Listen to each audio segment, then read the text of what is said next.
გესალმებით, ეთერშია ტელეკომპანია რიონის საინფორმაციო გამოშვება. დღის ამბებს ამ დროისთვის ჯული თოხაძე გაგაცნობთ.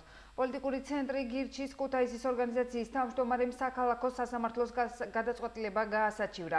შესაბამისი განცხადება თემურ სამციშვილმა დღეს დაარეგისტრირა. როგორც მან ჟურნალისტებთან საუბარში განაცხადა, მოსამართლე მანანა ნიკაჭაძემ უსაფუძვლო გადაწყვეტილება გამოიტანა და მერიის წერილის ბრმად დაეყრდნო. სამციშვილი განაჩენის გაბათილებას ითხოვს და იმედოვნებს, რომ სააპელაციო სასამართლოში სასურველ შედეგს მიაღწევს. შეგახსენებთ, რომ ქუთაისის მერია თემურ სამციშვილს 2011-2012 წლებში მოხდარ ფაქტს ედავება, რაზეც სასამართლოს სამსახურეობრივი უფლებამოსილების გამოყენებით თანხების გაფლანგვის ბრალდებით 6,000 ლარით დააჯარიმა.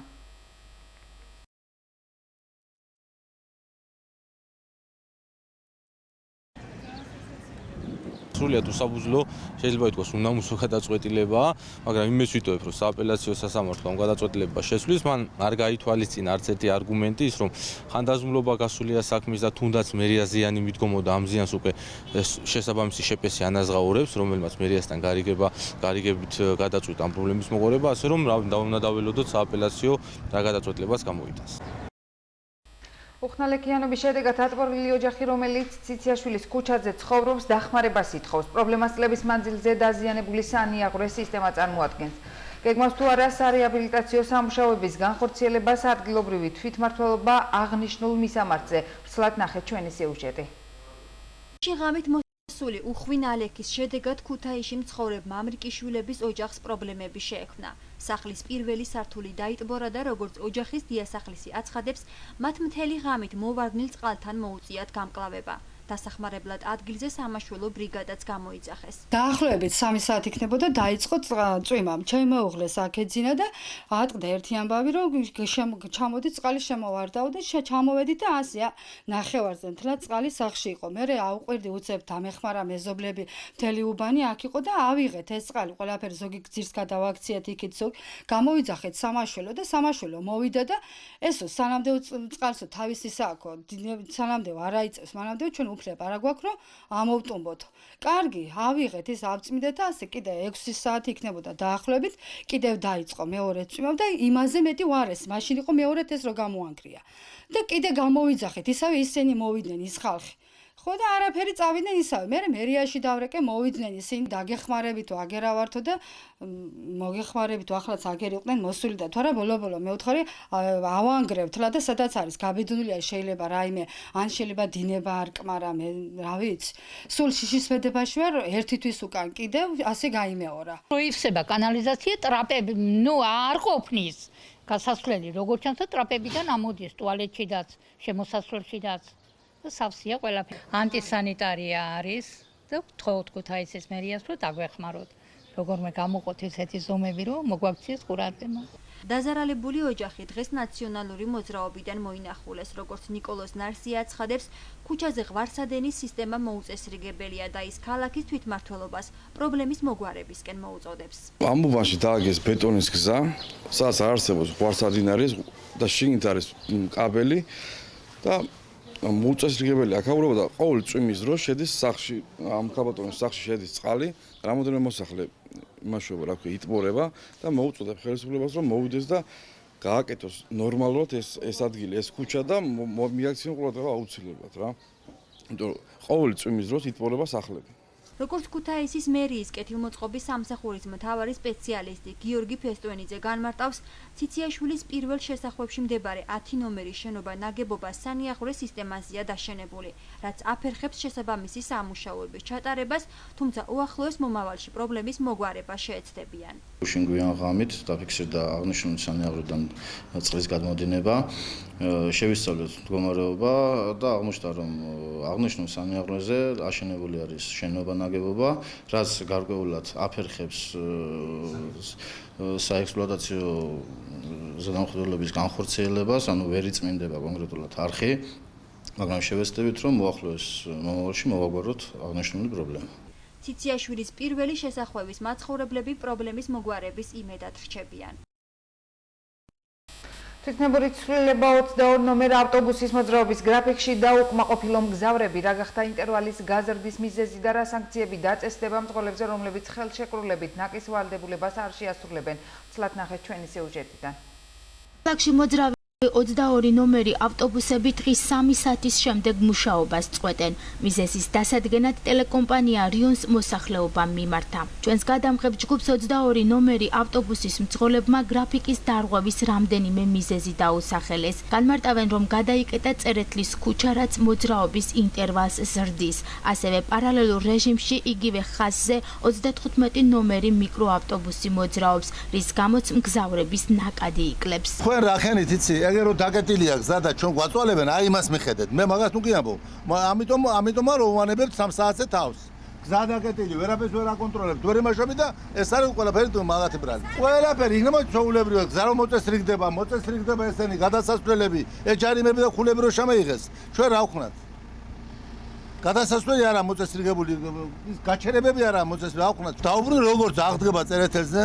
და იქნება გაჩერებები სულ ყველგან, იქაც რო იქნება გაჩერებები ყველგან, წესრიგში დადგება ყველაფერი. მიზეზები რატო წვეთენ? არ ვიცი, მე რა ვიცი ახლა. არა, საკმარისი ხალხი და ალბათ მინდო. არა, ყველა არ მუშაობს და 3 მანქანა რჩება და ყველა არ მუშაობს. 7 წუთიანში ვარ და 14 წუთიანი იქნება. 22 ნომერი ავტობუსის მოძრაობის შეფერხებით მოსახლეობა უკმაყოფილებას გამოხატავს. მათი თქმით, მაშინ როდესაც სოციალურად დაუცველთა ბილეთებით მხოლოდ ავტობუსით მგზავრობისას სარგებლობენ, სამუშაოს შეწყვეტა დღის პირველ ნახევარში დაუშვებელია. ვინმე საწუხებს ჩვენ რა გვაწყობს და რა არა? ვის აწუხებს მაგალითად? რა თქმა უნდა არ გვაწყობს, რაც მეტი იქნება უკეთესი მოძრაობა. 3 საათის მერე რა ხალხს აღარ უნდა მოძრაობა. უნდა გადაადგილება, უნდა იმუშაოს ჩვეულებრივად. მერიის ტრანსპორტის განყოფილებაში აცხადებენ, რომ მძღოლები, რომლებიც რიგი მიზეზების გამო მოძრაობის გრაფიკს დაარღვევენ, კანონის შესაბამისად დაჯარიმდებიან. 22 ნომერთან დაკავშირებით მოგახსენებთ იმას, რომ ავტობუსებს აქვთ მორიგი განრიგები, მაგრამ ეს არ ნიშნავს იმას, რომ რაიმე მიზეზების ძიების გამო ნაადრევად მიატოვონ მათ თავიანთი სამუშაო და მუშაობა დაამთავრონ, რომ სიტყვაზე ვამბობ 7 საათის მაგივრად 3 საათზე, ამ ასეთ ფაქტებთან დაკავშირებით, რა თქმა უნდა, კანონის შესაბამისად გატარებული იქნება ღონისძიებები და დაჯარიმებული იქნება თითოეული ასეთ მათგანი. მოსახლეობა იმედოვნებს, რომ საკითხი დროულად გაირკვევა და 22 ნომერი საქალაქო ტრანსპორტი მუშაობის ჩვეულ რეჟიმს დაუბრუნდება. გაერთიანებული წყალმომარაგების კომპანიის მიერ დაწყებული სარეაბილიტაციო სამუშაოების გამო წერეთლის ქუჩა გადაიკეტა. ტრანსპორტის სამსახურში აცხადებენ, რომ პუშკინისა და ფანჯიკიძის ქუჩების გადაკვეთიდან წერეთლის მიმართულებით ავტომობილები მომდევნო 1 თვის მანძილზე ვერ იმოძრავებენ. ავტობუსები და მიკროავტობუსები ბალახნის ცენტრალურ მოედნამდე გოგებაშვილისა და თბილისის ქუჩების გავლით მოხვდებიან, საიდანაც მგზავრების გადაყვანას ნებისმიერი მიმართულებით შეძლებენ.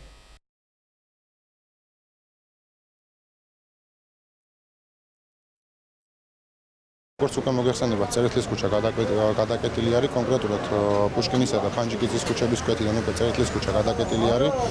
დაახლოებით 1 თვის განმავლობაში სამუშაოები მიმდინარეობს ქუჩაზე და გადაკეტილი იქნება და ამასთან დაკავშირებით საქალაქო ტრანსპორტმაც რა თქმა უნდა განიცადა სვლაგეძის ცვლილებები. რიგ შემთხვევაში მიკროავტობუსები და ავტობუსები მოძრაობენ გოგებაშვილის ქუჩისა და თბილისის ქუჩის მიმართულებით და განაგრძობენ მოძრაობას მიმართულებით, რა შემთხვევაშიც ქუჩის გადაუკეტლობის შემთხვევაში გავიდოდენ, მაგალითად რომ მოვიყვანოთ გავლენ ბალახნის ცენტრალურ მოედანზე და იქიდან უკვე ჩვეულებრივ რეჟიმში განაგრძობენ მუშაობას. შემდგომი ნაბიჯები ევროკავშირში ინტეგრაციის გზაზე დღეისთვის აქტუალური კვლევის შედეგების პრეზენტაცია ქუთაისის დემოკრატიული ჩართულობის ცენტრში გაიმართა. კვლევა საქართველოს უსაფრთხოებისა და განვითარების ცენტრის მიერ ჩატარდა და მიზნად ისახავს დაინტერესებული მხარეების ინფორმირებულობასა და დისკუსიების ორგანიზებას საქართველოს ევროკავშირში გაწევრიანების გზაზე.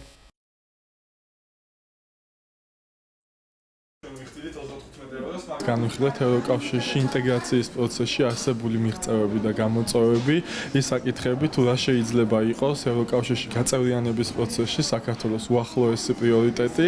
ამასთანავე ვიმსჯელეთ იმ სიკეთეებზე, რის სარგებლობაც ჩვენ საქართველოს თითოეულ მოქალაქეებს შეგვიძლია ევროკავშირში ინტეგრაციის პროცესის შედეგად. განვიხილეთ ვიზის ლიბერალიზაციის პროცესში მიღწეული შედეგები და ასევე ის შესაძლებლობები, რასაც ვიზის ლიბერალიზაცია საქართველოს თითოეულ მოქალაქეს თავაზობს. საკმაოდ მნიშვნელოვანი შეხვედრა იყო, ვფიქრობ, ახალგაზრდებისთვის მით უმეტეს, ვინაიდან იცოდნენ მათ თუ როგორ უნდა მოუგზავნოთ იმ შემთხვევაში, როდესაც მივდივართ საზღვარგარეთ, იქნება ეს სწავლის, ტრენინგების თუ ასე შემდეგ ზოგადად ახლობლების მონახულების დროს, რომ არ დავარღვიოთ ის წესები, რომელიც ითვალისწინებს ზოგადად ვიზა ლიბერალიზაციას და ვფიქრობ, რომ მნიშვნელოვანია, რომ საქართველოს თითოეულ მოქალაქემ იცოდეს სწორედ ეს წესები და იყოს რაც შეიძლება მეტად ინფორმირებული ამასთან დაკავშირებით, რომ შემდეგ არ შევქმნათ როგორც ჩვენ თავს პრობლემა, ასევე ზოგადად საქართველოს ჩვენ სახელმწიფოს პრობლემა ამ კუთხით. არასამთავრობო ორგანიზაცია მდგრადი განვითარების და პოლიტიკის ცენტრმა იმერეთის რეგიონის მუნიციპალიტეტის წარმომადგენლებისთვის საინფორმაციო შეხვედრა გამართა. ორგანიზაციამ ევროკავშირის დაფინანსებით რუსთავში ენერგოეფექტურობის მიმართულებით პროექტი განახორციელა. შეხვედრაზე განსაკუთრებული ყურადღება პროექტის ფარგლებში განხორციელებული და ამ ეტაპზე მიმდინარე სამუშაოებზე გამახვილდა.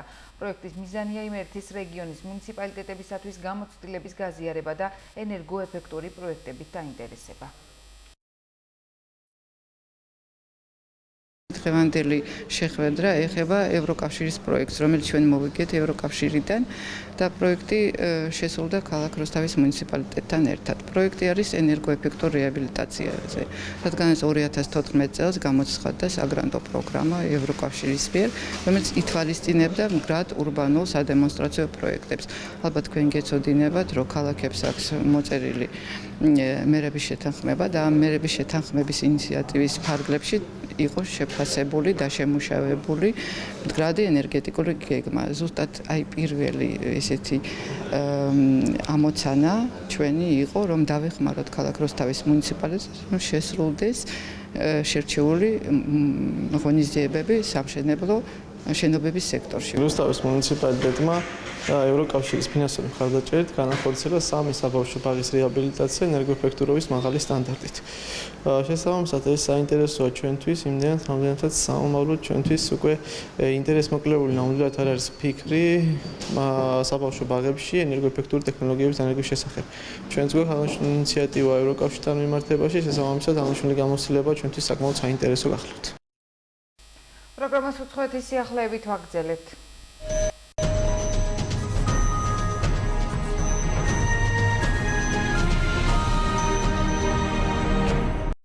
დიდი ბრიტანეთის შინაგან საქმეთა მინისტრის ემბერ რუდის თქმით, დიდი ალბათობით ლონდონის ხიდზე ტერაქტი რადიკალმა ისლამისტმა ტერორისტებმა მოაწყვეს. ლონდონის ტერაქტის განხორციელებაში ეჭვმიტანილები ლიკვიდირებულები არიან, როგორც ლონდონის პოლიციაში აცხადებენ, პოლიციამ 3 ეჭვმიტანილის ლიკვიდაცია მოახერხა. მათივე ინფორმაციით 3 თავდამსხმელს ტანზე შაჰიდის ქამრის მსგავსი ჰქონდა, თუმცა იქ არ იყო ასაფეთქებელი მოწყობილობა და რეალური საფრთხის შემცველი არ იყო. ლონდონში მომხდარი ტერაქტის შედეგად 7 ადამიანი დაიღუპა, 48 კი დაშავდა. ლონდონ ბრიჯის ხიდზე მიკროავტობუსი ფეხით მოსიარულეებს დაეჯახა. ლონდონის პოლიციამ შემთხვევას ტერაქტის კვალიფიკაცია მისცა.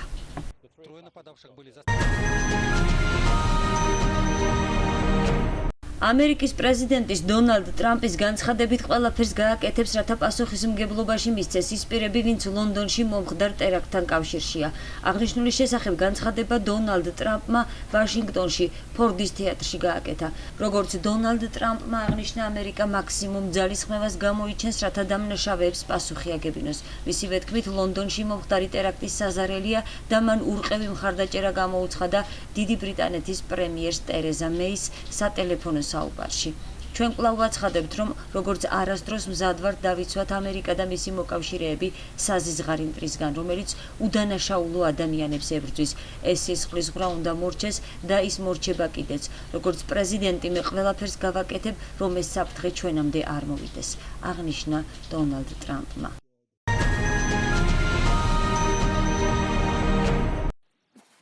მოვიდა დრო ვთქვათ კმარა ამის შესახებ დიდი ბრიტანეთის პრემიერ-მინისტრმა ტერეზა მეი მთავრობის საგანგებო კომიტეტის სხდომის დასრულების შემდეგ განაცხადა. ბრიტანეთის მთავრობის მეთაურის თქმით, კონტრტერორისტული სტრატეგია გადასინჯვას საჭიროებს. მისი განცხადებით, ხელისუფლება ყველა ზომას მიიღებს ისლამისტებისთვის წინააღმდეგობის გასაწევად და ითანამშრომლებს სხვა წამყვან ქვეყნებთან, რათა ინტერნეტი აღარ იყოს უსაფრთხო სივრცე ექსტრემისტებისათვის. ტერეზა მეის თქმით, ისლამური ექსტრემიზმის ბოროტი იდეოლოგია კომპანია ერთხელ და სამუდამოდ უნდა დამარცხდეს. პრემიერ-მინისტრმა დიდ ბრიტანეთში მომხდარ სხვა ტერორისტულ თავდასხმებზეც ისაუბრა. მისი განცხადებით მარტიდან 5 თავდასხმა მოხდა, რაც იმის მანიშნებელია, რომ ტერორიზმი ტერორიზმს ბადებს. პრემიერმა 8 ივნისს გასამართ არჩევნებზეც ისაუბრა და აღნიშნა, რომ არჩევნების თარიღი მომხდარის მიუხედავად უცვლელი დარჩება. ეს გადაწყვეტილება პრემიერ-მინისტრმა ლონდონის მერთან და მინისტრთა კაბინეტის წევრებთან შეხვედრის შემდეგ მიიღო.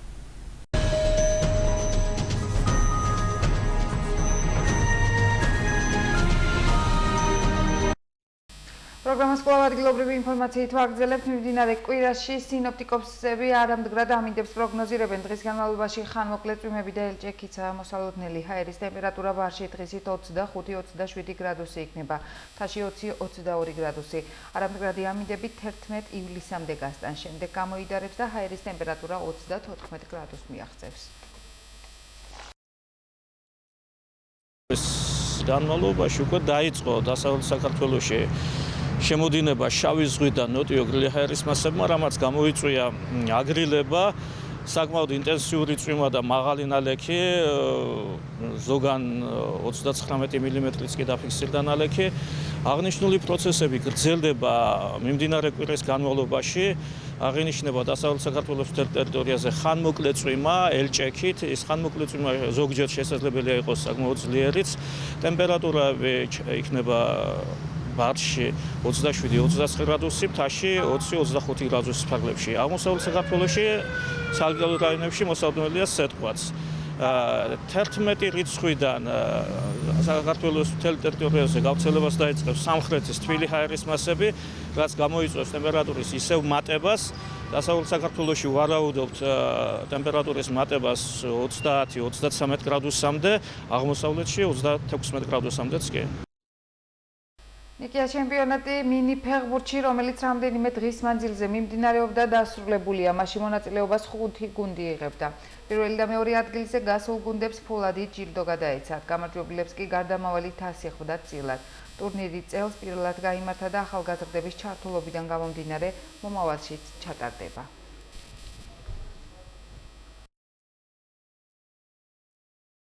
წელს შეეყარა საფუძველი ნიკიას ჩემპიონატს. მთავარი ამოცანა და მიზანი იყო, რაც შეიძლება დიდი ჩართულობა ყოფილიყო და ფაქტიურად ხედავთ, რომ შედეგი მიღწეულია. მომავალ წელს ეს ტრადიციული იქნება და კიდევ უფრო მეტი ახალგაზრდა ჩაერთვება ამ საქმეში. ეგ არის ერთადერთი ცხოვრების ჯანსაღი წესის პროპაგანდაც და ხელშეწყობაც მაქსიმალური და ის რომ ადამიანებს, ბიჭებს სამზაფხულში კონდეთ რაღაცა ერთობის განცდა. მინი ფეხბურთში ტურნირი, რომელიც ნიკიაზე დღეს დამთავრდა, გამარჯვებული გუნდი გამოვიდა გუნდი 2017. აქ ჩვენ დაწესებული ჰქონდა სხვადასხვა სახის პრიზები. პირველი რაც იყო არის მერიის მხარდაჭერით სპორტის სამსახურმა თავისი დიპლომებით დააჯილდოვა საუკეთესო მეკარე, საუკეთესო ფეხბურთელი და საუკეთესო ბომბარდირი. ნიკიაზე ჩატარდა ტურნირი. გამარჯვებულები ვართ ჩვენ, გუნდი 2017.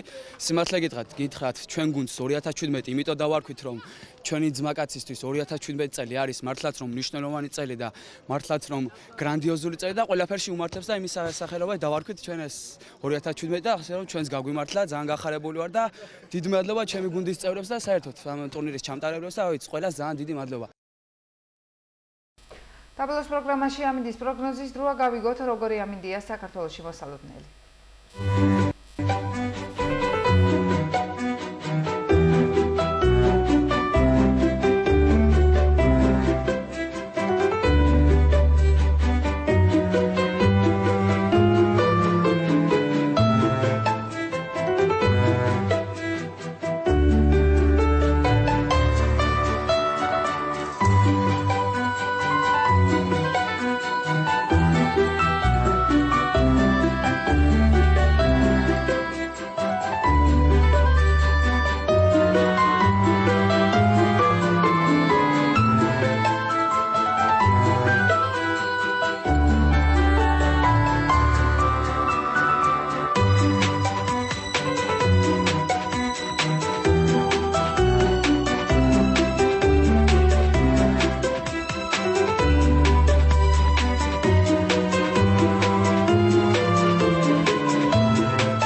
საინფორმაციო გამოშვება დასრულებულია, მე კი გემშვიდობებით კარგად გრძანდებოდეთ.